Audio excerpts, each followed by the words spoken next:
Bez cenzure emisija koja postoji, čini mi se, od 2003. godine i gde su se menjali voditelji, ali uvek taj format zadržavao više stavova, više ljudi, jeli, 3, 4, ako se ne varam, nekad je moglo i biti 5. To su 2 emisije bile koje su emitile ukupno 4 puta nedeljno, 3 puta je išao bez ustručavanja, znači to su ti solo razgovori od 100 minuta i 2 sata bez cenzure. Kad sam ja došao, krenuo sam da pričam to bez pardona umesto koleginice Živković 5 puta nedeljno i onda je krenula ta neka, da kažem, ajde, mislim, nije to revolucija, ali to svakako jeste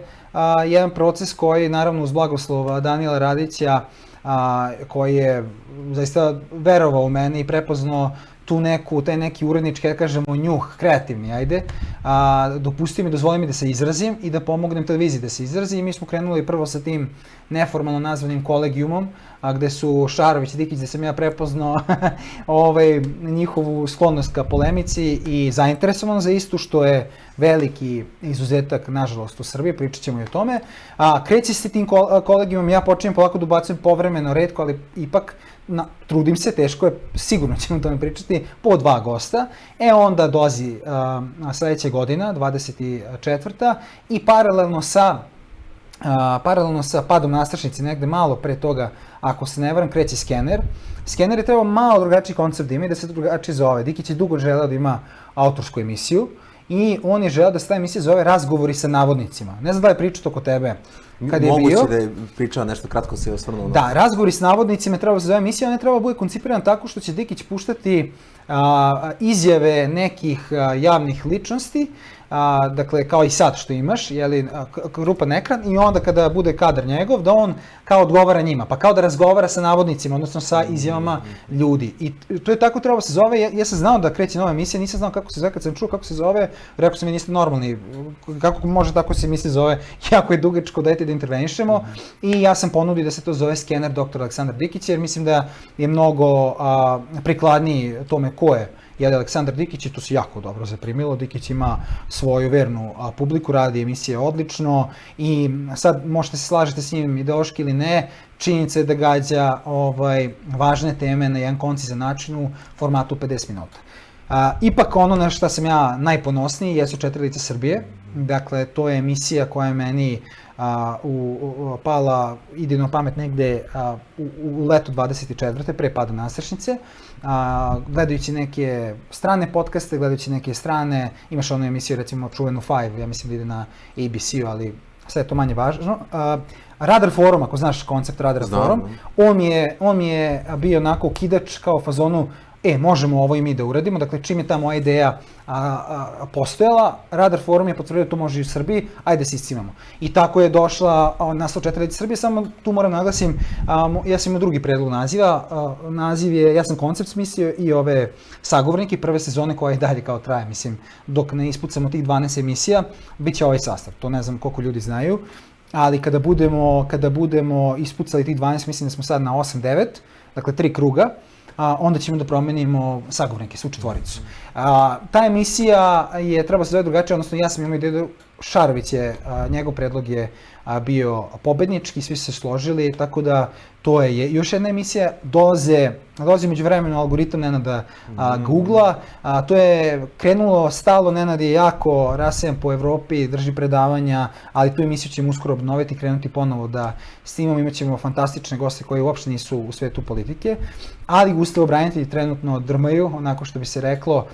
To je emisija koja očigledno prija ljudima, koncizna je, kratka je, a oni cepaju glavu, onako, bave se kriminalom i ovom generalnom borbom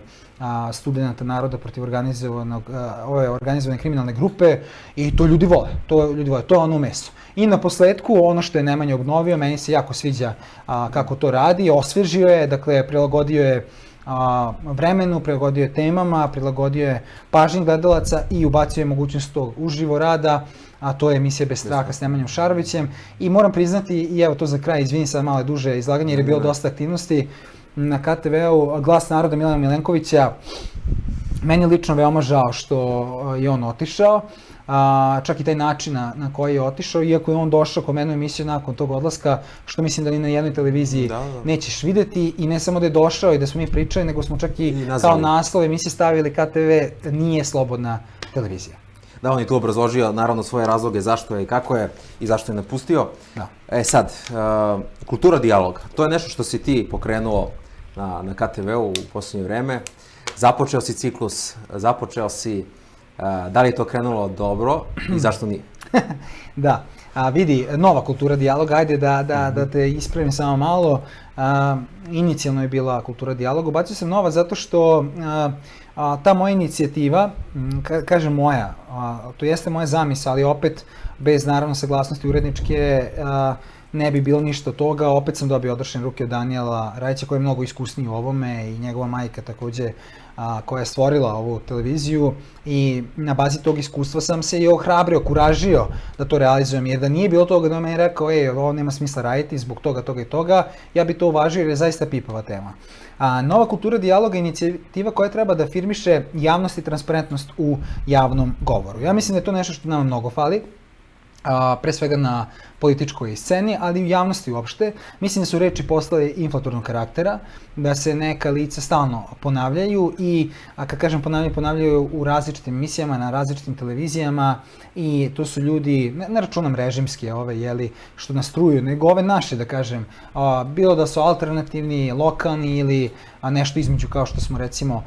mi ili ovi mainstream N1 Nova, stalno ta ista nova lica, stalno su oni sami u studijima sa novinarima, meni je toga bilo dosta. Inače, evo u nedelji pred nama ja ću doći do svoje 500. emisije na KTV-u i ja sam se nekako zasitio, tih razgovora s ljudima, mnogo je teško naći različite goste, ja sam ih oko 300 imao različitih u tih 500 emisija, međutim, fali mi to, sad novi studio omogućava da se nešto promeni, proširi i ja sam rešio da kad se mi prebacimo,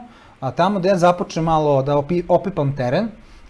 u razgovorima sa gostima pojedinačno, da li bi oni volili da gledaju takve neke formate u kojima će pojedinci, dakle dva pojedinca, pre svega istaknuti opozicioni lideri, sedeti jedan naspram drugoga i sad nezavisno ili uprkos okolnostima društveno-političkim razgovarati kao da su normalni. I rešio da to otelotvorim u jednom, pisaniju koje smo objavili u formi autorskog teksta i koje smo obelodanili, pre svega naše Viber zajednice, ti si tamo član, znaš o čemu pričam, ima više od 3000 ljudi, dosta njih aktivnih koji prati, koji komentariše, koji pita, postavlja pitanja, ti si takođe nemali broj puta postavlja pitanja i moj predlog je bio, ajde da krenemo polako, ajde da krenemo od dva opozicijona lidera koji će 100% prihvatiti poziv u takvu emisiju, jer znaš ko su, rado su viđeni gosti KTV, naša publika ih voli i na posledku više puta su sami bili u emisijama. To su predsjednik Demokratske stranke Srđan Milivojević i predsjednik, sada to već stranka, ne znam da li znaš, Ekološkog ustanka Aleksandra Ivanovića Ćute.